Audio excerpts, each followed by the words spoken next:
ਕੁਲਦੀਪ ਜਲਦੀ ਨਾਲ ਆਪਣੇ ਕਮਰੇ ਵਿੱਚ ਆਈ ਤੇ ਸਿਕੰਦਰ ਸਿੰਘ ਨੂੰ ਉਠਾਇਆ। ਸਿਕੰਦਰ ਸਿੰਘ ਜੀ ਇੱਕਦਮ ਹੜਬੜਾਉਂਦੇ ਉੱਠੇ ਤੇ ਉਹਨਾਂ ਨੇ ਘੜੀ ਵੱਲ ਵੇਖਿਆ ਤਾਂ ਅਜੇ 6 ਹੀ ਵੱਜੇ ਸੀ।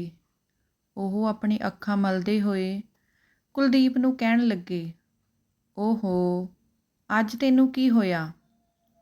ਤੈਨੂੰ ਕਿਹਾ ਸੀ ਨਾ ਮੈਨੂੰ ਛੇਤੀ ਨਾ ਉਠਾਈ। ਰਾਤ ਨੂੰ ਕੋਈ ਜ਼ਰੂਰੀ ਕੰਮ ਕਰ ਰਿਹਾ ਸੀ। ਮੈਂ ਕਾਫੀ ਲੇਟ ਸੁੱਤਾ, ਫਿਰ ਵੀ ਤੂੰ ਮੈਨੂੰ ਛੇਤੀ ਉਠਾ ਦਿੱਤਾ। ਤੈਨੂੰ ਪਤਾ ਨਹੀਂ, ਜਦੋਂ ਮੇਰੀ ਨੀਂਦ ਪੂਰੀ ਨਹੀਂ ਹੁੰਦੀ ਤਾਂ ਮੈਂ ਸਾਰਾ ਦਿਨ ਪਰੇਸ਼ਾਨ ਰਹਿੰਦਾ ਹਾਂ। ਹੁਣ ਮੇਰਾ ਸਾਰਾ ਦਿਨ ਖਰਾਬ ਨਿਕਲੂਗਾ। ਉਹਨਾਂ ਦੀ ਗੱਲ ਸੁਣ ਕੇ ਕੁਲਦੀਪ ਘਬਰਾ ਕੇ ਬੋਲੀ, ਓਹੋ, ਤੁਹਾਨੂੰ ਤੁਹਾਡੀ ਨੀਂਦ ਦੀ ਪਈ ਰਹਿੰਦੀ ਹੈ। ਛੇਤੀ ਉੱਠੋ, ਮਨਵੀਰ ਦੇ ਸਹੁਰਿਆਂ ਤੋਂ ਫੋਨ ਆਇਆ ਹੈ। ਮਨਵੀਰ ਦਾ ਨਾਮ ਸੁਣਦੇ ਹੀ ਸਿਕੰਦਰ ਸਿੰਘ ਦੀਆਂ ਅੱਖਾਂ ਵਿੱਚੋਂ ਜਿਵੇਂ ਨੀਂਦ ਇੱਕਦਮ ਗਾਇਬ ਹੋ ਗਈ। ਕੀ ਹੋਇਆ? ਇੰਨੀ ਸਵੇਰੇ ਸਵੇਰੇ ਫੋਨ ਕਿਵੇਂ ਆਇਆ? ਸਭ ਕੁਝ ਠੀਕ ਤਾਂ ਹੈ? ਨਾ ਜੀ, ਕਿੱਥੇ ਠੀਕ ਹੈ? ਕੁਝ ਵੀ ਠੀਕ ਨਹੀਂ ਹੈ। ਆਪਣੇ ਜਵਾਈ ਪਰਨੀਤ ਦਾ ਫੋਨ ਆਇਆ ਸੀ। ਉਸਨੇ ਸਾਨੂੰ ਬੁਲਾਇਆ ਹੈ। ਮੈਂ ਪੁੱਛਿਆ ਵੀ ਕਿ ਕੀ ਗੱਲ ਹੋਈ, ਪਰ ਕੋਈ ਜਵਾਬ ਨਹੀਂ ਦਿੱਤਾ। ਉਸਨੂੰ ਇੱਕ ਵਾਰ ਤੁਸੀਂ ਹੀ ਫੋਨ ਕਰਕੇ ਪੁੱਛ ਲਵੋ। ਮਾਂ ਕੁਲਦੀਪ ਨੇ ਸਿਕੰਦਰ ਸਿੰਘ ਦਾ ਫੋਨ ਉਸ ਦੇ ਹੱਥ ਵਿੱਚ ਦਿੰਦੇ ਹੋਏ ਕਿਹਾ। ਸਿਕੰਦਰ ਜੀ ਨੇ ਫਟਾਫਟ ਫੋਨ ਫੜਿਆ ਤੇ ਆਪਣੇ ਜਵਾਈ ਪਰਨੀਤ ਨੂੰ ਫੋਨ ਕਰਨ ਲੱਗ ਪਏ, ਪਰ ਪਰਨੀਤ ਨੇ ਫੋਨ ਹੀ ਨਾ ਚੱਕਿਆ। 2-3 ਵਾਰ ਸਿਕੰਦਰ ਸਿੰਘ ਨੇ ਫੋਨ ਮਿਲਾਉਣ ਦੀ ਕੋਸ਼ਿਸ਼ ਕੀਤੀ, ਪਰ ਪਰਨੀਤ ਦਾ ਜਵਾਬ ਨਾ ਦੇਖ ਕੇ ਉਹਨਾਂ ਨੂੰ ਚਿੰਤਾ ਹੋਣ ਲੱਗੀ। ਬੈੱਡ ਤੋਂ ਖੜੇ ਹੁੰਦੇ ਹੋਏ ਬੋਲੇ, ਪਤਾ ਨਹੀਂ ਕੀ ਗੱਲ ਹੋ ਗਈ, ਪਰਨੀਤ ਤਾਂ ਫੋਨ ਹੀ ਨਹੀਂ ਚੱਕ ਰਿਹਾ। ਤੂੰ ਛੇਤੀ ਤਿਆਰ ਹੋ ਜਾ, ਆਪਾਂ ਹੁਣੇ ਚੱਲਦੇ ਹਾਂ।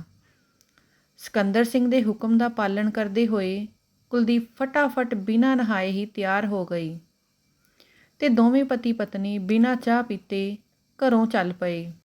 ਅਜੇ 2 ਕੁ ਮਹੀਨੇ ਪਹਿਲਾਂ ਹੀ ਮਨਵੀਰ ਦਾ ਵਿਆਹ ਪਰਨੀਤ ਨਾਲ ਹੋਇਆ ਹੈ। ਆਪਣੇ ਵੱਲੋਂ ਸਭ ਕੁਝ ਚੰਗੀ ਤਰ੍ਹਾਂ ਦੇਖਭਾਲ ਕਰਕੇ ਹੀ ਰਿਸ਼ਤਾ ਕੀਤਾ ਗਿਆ ਸੀ। ਪਰਨੀਤ ਅੱਜ ਦੇ ਜ਼ਮਾਨੇ ਦਾ ਪੜ੍ਹਿਆ ਲਿਖਿਆ ਸਮਝਦਾਰ ਮੁੰਡਾ ਹੈ ਤੇ ਮਨਵੀਰ ਵੀ ਪੜ੍ਹੀ ਲਿਖੀ ਸੰਸਕਾਰੀ ਕੁੜੀ ਹੈ। ਪਰਿਵਾਰ ਦੇ ਨਾਲ ਮਿਲ ਜੁਲ ਕੇ ਰਹਿਣ ਵਿੱਚ ਵਿਸ਼ਵਾਸ ਰੱਖਦੀ ਹੈ। ਘਰ ਵਿੱਚ ਉਸ ਦੀ ਸੱਸ ਹੈ, ਜੇਠ ਜਠਾਣੀ ਵੀ, ਪਰ ਉਹ ਬਾਹਰ ਰਹਿੰਦੇ ਹਨ।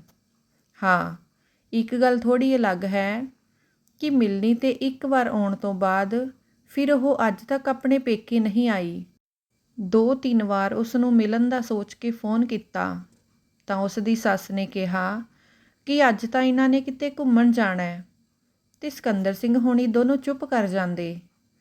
ਫਿਰ ਇਹੀ ਸੋਚ ਕੇ ਕਿ ਉਹਨਾਂ ਦੀ ਧੀ ਆਪਣੇ ਸਹੁਰਿਆਂ ਵਿੱਚ ਖੁਸ਼ ਹੈ। ਫਿਰ ਅਚਾਨਕ ਉਹਨਾਂ ਦੇ ਘਰ ਵਿੱਚ ਕੀ ਹੋ ਗਿਆ ਕਿ ਪਰਨੀਤ ਨੇ ਉਸ ਨੂੰ ਫੋਨ ਕਰਕੇ ਇੰਨੀ ਸਵੇਰੇ ਸਵੇਰੇ ਬੁਲਾ ਲਿਆ। ਦੋਵੇਂ ਪਤੀ ਪਤਨੀ ਸਾਰੇ ਰਸਤੇ ਅੰਦਾਜ਼ੇ ਲਗਾਉਂਦੇ ਹੋਏ ਮਨਵੀਰ ਦੇ ਸਹੁਰੇ ਪਹੁੰਚੇ, ਜੋ ਕਿ ਅੱਧੇ ਘੰਟੇ ਦੀ ਦੂਰੀ 'ਤੇ ਹੀ ਸੀ। ਉੱਥੇ ਪਹੁੰਚ ਕੇ ਦੇਖਿਆ ਤਾਂ ਦਰਵਾਜ਼ਾ ਖੁੱਲ੍ਹਾ ਹੋਇਆ ਸੀ, ਪਰ ਇਸ ਤਰ੍ਹਾਂ ਅੰਦਰ ਕਿਵੇਂ ਜਾ ਸਕਦੇ ਸੀ। ਇਸ ਲਈ ਬੈਲ ਵਜਾਈ ਤਾਂ ਅੰਦਰੋਂ ਮਨਵੀਰ ਦੀ ਸੱਸ ਦੀ ਆਵਾਜ਼ ਆਈ, ਅੰਦਰ ਆ ਜਾਓ ਤੁਸੀਂ, ਅਸੀਂ ਤੁਹਾਡਾ ਹੀ ਇੰਤਜ਼ਾਰ ਕਰ ਰਹੇ ਹਾਂ।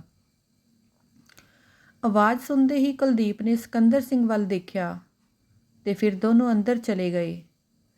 ਅੰਦਰ ਜਾ ਕੇ ਦੇਖਿਆ ਤਾਂ ਮਨਵੀਰ ਦੀ ਸੱਸ ਤੇ ਉਸ ਦਾ ਪਤੀ ਪਰਨੀਤ ਸੋਫੇ 'ਤੇ ਬੈਠੇ ਹੋਏ ਸੀ।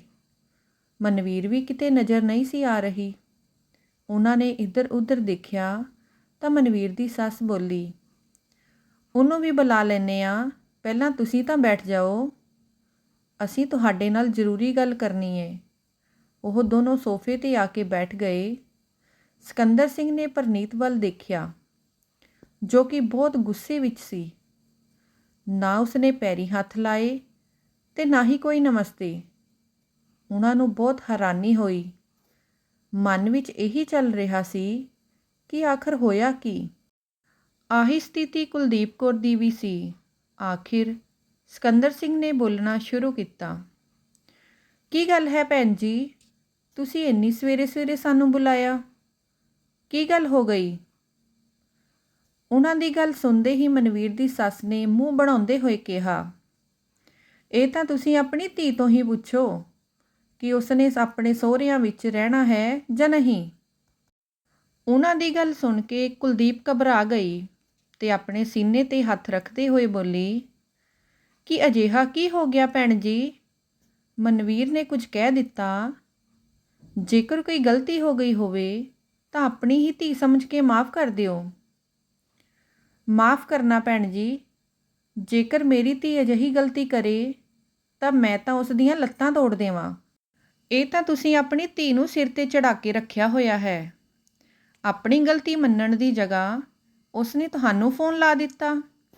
ਮਨਵੀਰ ਦੀ ਸੱਸ ਤਾਂ ਕੁਝ ਸੁਣਨ ਲਈ ਤਿਆਰ ਹੀ ਨਹੀਂ ਸੀ। ਬਿਨਾਂ ਪੂਰੀ ਗੱਲ ਦੱਸੇ ਬਸ ਆਪਣੇ ਹੀ ਮਨ ਦੀ ਭੜਾਸ ਕੱਢੀ ਜਾ ਰਹੀ ਸੀ।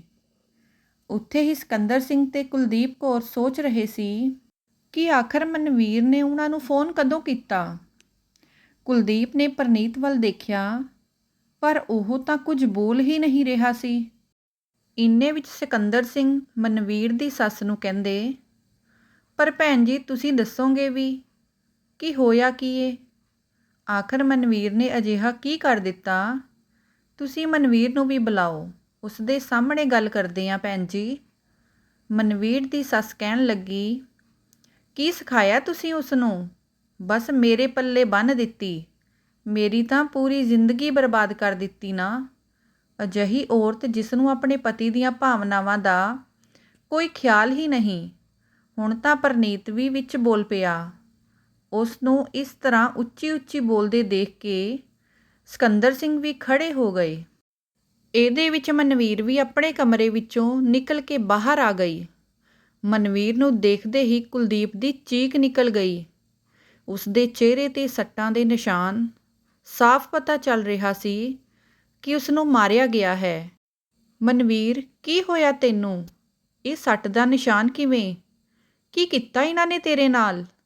ਕੁਲਦੀਪ ਰੋਂਦੇ ਹੋਏ ਮਨਵੀਰ ਵੱਲ ਗਈ ਤੇ ਉਸ ਨੂੰ ਆਪਣੀਆਂ ਬਾਹਾਂ ਵਿੱਚ ਘੁੱਟ ਲਿਆ। ਮਨਵੀਰ ਨੂੰ ਇਸ ਤਰ੍ਹਾਂ ਦੇਖ ਕੇ ਇੱਕ ਵਾਰ ਤਾਂ ਸਿਕੰਦਰ ਸਿੰਘ ਦਾ ਕਾਲਜਾ ਵੀ ਮੂੰਹ ਨੂੰ ਆਉਣ ਲੱਗਾ, ਪਰ ਫਿਰ ਹਿੰਮਤ ਕਰਦੇ ਹੋਏ ਉਹ ਪ੍ਰਨੀਤ ਨੂੰ ਕਹਿਣ ਲੱਗੇ, ਕੀ ਕੀਤਾ ਹੈ ਤੁਸੀਂ ਮੇਰੀ ਧੀ ਨਾਲ? ਉਹ ਪਤੀ ਦੇ ਹੁੰਦੇ ਹੋਏ ਵੀ ਗੈਰ ਮਰਦਾਂ ਨਾਲ ਗੱਲ ਕਰੂਗੀ ਤਾਂ ਇਸ ਤਰ੍ਹਾਂ ਹੀ ਹੋਵੇਗਾ। ਅਜਿਹੀਆਂ ਔਰਤਾਂ ਨੂੰ ਇਸੇ ਤਰ੍ਹਾਂ ਹੀ ਕੰਟਰੋਲ ਵਿੱਚ ਕੀਤਾ ਜਾਂਦਾ ਹੈ। ਪ੍ਰਨੀਤ ਦੇ ਜਵਾਬ ਦੇਣ ਤੋਂ ਪਹਿਲਾਂ ਹੀ ਉਸ ਦੀ ਮਾਂ ਵਿੱਚ ਹੀ ਬੋਲ ਪਈ। ਪ੍ਰਨੀਤ ਦੀ ਗੱਲ ਸੁਣਦੇ ਹੀ ਸਿਕੰਦਰ ਸਿੰਘ ਤੇ ਕੁਲਦੀਪ ਹੈਰਾਨ ਰਹਿ ਗਏ। ਉਹਨਾਂ ਨੇ ਮਨਵੀਰ ਵੱਲ ਦੇਖਿਆ ਤਾਂ ਮਨਵੀਰ ਨੇ ਰੋਂਦੇ ਹੋਏ ਦੱਸਿਆ ਕਿ ਪਾਪਾ, ਤੁਹਾਡਾ ਇਹ ਜਵਾਈ ਬਿਲਕੁਲ ਪਾਗਲ ਹੈ। ਦੇਖੋ ਕਿਸ ਤਰ੍ਹਾਂ ਇਸਨੇ ਮੈਨੂੰ ਮਾਰਿਆ।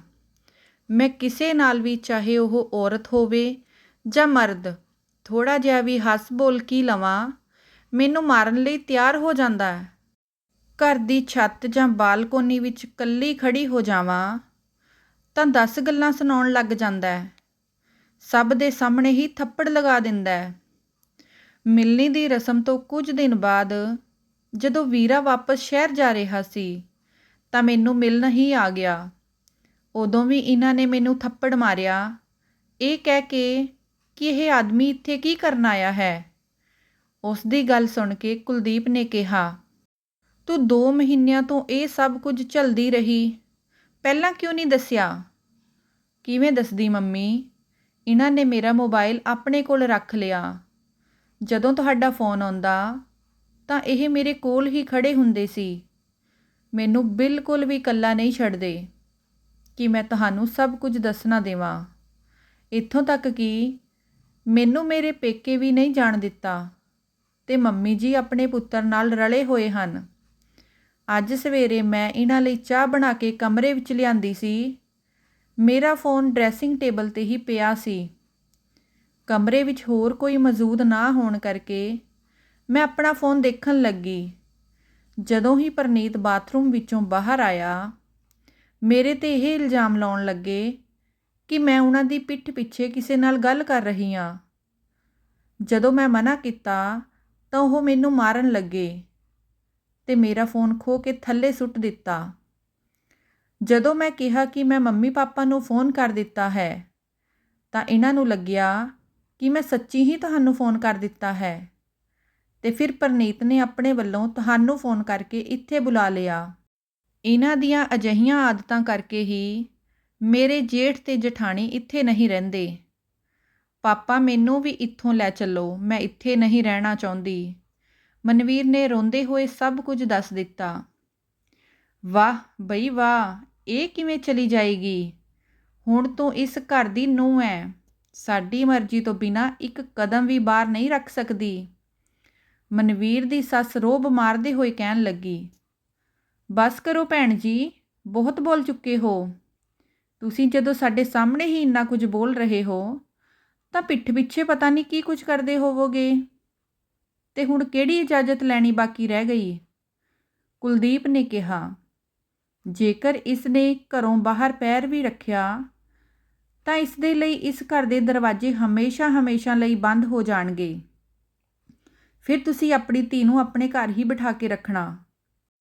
ਇਸ ਵਾਰ ਪ੍ਰਨੀਤ ਨੇ ਕੁਲਦੀਪ ਕੌਰ ਨੂੰ ਉਂਗਲੀ ਦਿਖਾ ਕੇ ਗੱਲ ਕਰਦੇ ਹੋਏ ਕਿਹਾ। ਸਿਕੰਦਰ ਸਿੰਘ ਵੀ ਇਸ ਗੱਲ ਨੂੰ ਬਿਲਕੁਲ ਬਰਦਾਸ਼ਤ ਨਾ ਕਰ ਸਕੇ। ਖਬਰਦਾਰ, ਇੰਨੀ ਦੇਰ ਤੋਂ ਤੈਨੂੰ ਬਰਦਾਸ਼ਤ ਕਰ ਰਹੇ ਹਾਂ ਤਾਂ ਇਸ ਦਾ ਮਤਲਬ ਇਹ ਨਹੀਂ ਕਿ ਸਾਨੂੰ ਬੋਲਣਾ ਨਹੀਂ ਆਉਂਦਾ। ਆਪਣੀ ਇਸ ਉਂਗਲੀ ਨੂੰ ਆਪਣੀ ਮੁੱਠੀ ਵਿੱਚ ਬੰਦ ਕਰ ਲੈ। ਜਦੋਂ ਤੂੰ ਆਪਣੀ ਸੱਸ ਨਾਲ ਇਸ ਤਰ੍ਹਾਂ ਗੱਲ ਕਰ ਸਕਦਾ ਹੈ ਤਾਂ ਤੂੰ ਕਿੰਨਾ ਕੁ ਸਮਝਦਾਰ ਹੈ। ਇਹ ਸਭ ਪਤਾ ਚੱਲ ਰਿਹਾ ਹੈ। ਤੇਰੀ ਹਿੰਮਤ ਕਿਵੇਂ ਹੋਈ ਮੇਰੀ ਧੀ ਤੇ ਹੱਥ ਚੁੱਕਣ ਦੀ? ਸਿਕੰਦਰ ਸਿੰਘ ਨੇ ਕਿਹਾ ਤਾਂ ਪ੍ਰਨੀਤ ਗੁੱਸੇ ਨਾਲ ਉਹਨਾਂ ਵੱਲ ਦੇਖ ਕੇ ਬੋਲਿਆ। ਇਹ ਮੇਰੀ ਪਤਨੀ ਆ, ਮੇਰਾ ਵਿਆਹ ਹੋਇਆ ਇਸ ਨਾਲ ਤੇ ਤੁਸੀਂ ਖੁਦ ਕੰਨਿਆਦਾਨ ਕੀਤਾ ਹੈ। ਹੁਣ ਮੈਂ ਇਸ ਦੇ ਨਾਲ ਜੋ ਵੀ ਕਰਾਂ, ਤੁਸੀਂ ਕੌਣ ਹੁੰਦੇ ਹੋ ਬੋਲਣ ਵਾਲੇ? ਹੁਣ ਮੈਂ ਇਸ ਦਾ ਮਾਲਕ ਹਾਂ ਤੇ ਪੂਰਾ ਹੱਕ ਮੇਰਾ ਹੈ। ਕੁੜੀ ਦਾ ਵਿਆਹ ਹੋਣ ਤੋਂ ਬਾਅਦ ਉਸ ਦਾ ਹੱਕਦਾਰ ਬਦਲ ਜਾਂਦਾ ਹੈ। ਹੁਣ ਤੁਹਾਡੀ ਬੇਟੀ ਤੇ ਸਿਰਫ ਮੇਰਾ ਹੀ ਅਧਿਕਾਰ ਹੈ। ਤੁਹਾਡਾ ਕੰਮ ਵਿਆਹ ਤੋਂ ਪਹਿਲਾਂ ਤੱਕ ਸੀ, ਹੁਣ ਤੁਹਾਨੂੰ ਸਾਡੇ ਵਿੱਚ ਬੋਲਣ ਦੀ ਕੋਈ ਜ਼ਰੂਰਤ ਨਹੀਂ। ਪ੍ਰਨੀਤ ਨੇ ਬੜੀ ਬੇਸ਼ਰਮੀ ਨਾਲ ਕਿਹਾ। ਇੰਨਾ ਸੁਣਦੇ ਹੀ ਸਿਕੰਦਰ ਸਿੰਘ ਨੂੰ ਹੋਰ ਗੁੱਸਾ ਆ ਗਿਆ। ਉਹ ਵੀ ਗਰਜਦੇ ਹੋਏ ਕਹਿਣ ਲੱਗੇ, ਵਿਆਹ ਕੀਤਾ ਸੀ ਆਪਣੀ ਧੀ ਦਾ, ਵੇਚੀ ਨਹੀਂ ਆ। ਵਿਆਹ ਤੋਂ ਬਾਅਦ ਵੀ ਧੀ ਆ ਉਹ ਮੇਰੀ। ਕੋਈ ਪਲਾਟ ਨਹੀਂ ਆ ਜਿਸ ਦੀ ਰਜਿਸਟਰੀ ਤੇਰੇ ਨਾਲ ਹੋ ਗਈ ਤੇ ਜਿਸ ਨਾਲ ਵਿਆਹ ਕਰਦੇ ਹੀ ਤੈਨੂੰ ਮਾਲਕਾਂ ਦਾ ਹੱਕ ਮਿਲ ਗਿਆ। ਇੱਕ ਔਰਤ ਵਿੱਚ ਤੇ ਇੱਕ ਪਲਾਟ ਵਿੱਚ ਬਹੁਤ ਫਰਕ ਹੁੰਦਾ ਹੈ। ਕਿੰਨੀ ਗੰਦੀ ਸੋਚ ਆ ਤੇਰੀ। ਅਫਸੋਸ ਹੁੰਦਾ ਮੈਨੂੰ ਕਿ ਮੈਂ ਤੈਨੂੰ ਆਪਣੀ ਧੀ ਦੇ ਲਾਇਕ ਸਮਝਿਆ, ਪਰ ਮੈਂ ਇਹ ਭੁੱਲ ਗਿਆ ਸੀ ਕਿ 2-3 ਮੁਲਾਕਾਤਾਂ ਵਿੱਚ ਹੀ ਅੰਦਰ ਦੀ ਗੰਦਗੀ ਨਹੀਂ ਦਿਸਦੀ, ਸਿਰਫ ਉਹੀ ਦਿਸਦਾ ਹੈ ਜੋ ਸਾਹਮਣੇ ਪੇਸ਼ ਕੀਤਾ ਜਾਂਦਾ ਹੈ। ਹੁਣ ਸੱਚਾਈ ਸਾਹਮਣੇ ਆ ਚੁੱਕੀ ਆ ਤੇ ਹੁਣ ਮੇਰੀ ਧੀ ਇਸ ਘਰ ਵਿੱਚ ਇੱਕ ਮਿੰਟ ਵੀ ਨਹੀਂ ਰਹੇਗੀ। ਸਿਕੰਦਰ ਸਿੰਘ ਨੇ ਲਗਭਗ ਫੈਸਲਾ ਸੁਣਾਉਂਦੇ ਹੋਏ ਕਿਹਾ। ਗੁੱਸੇ ਵਿੱਚ ਉਹ ਆਪਣੀ ਧੀ ਨੂੰ ਉੱਥੋਂ ਲੈ ਕੇ ਰਵਾਨਾ ਹੋ ਗਏ। ਸਭ ਤੋਂ ਪਹਿਲਾਂ ਉਹ ਮਨਵੀਰ ਨੂੰ ਲੈ ਕੇ ਪੁਲਿਸ ਸਟੇਸ਼ਨ ਗਏ ਤੇ ਪ੍ਰਨੀਤ ਤੇ ਉਸ ਦੀ ਮਾਂ ਦੇ ਖਿਲਾਫ FIR ਦਰਜ ਕਰਵਾਈ।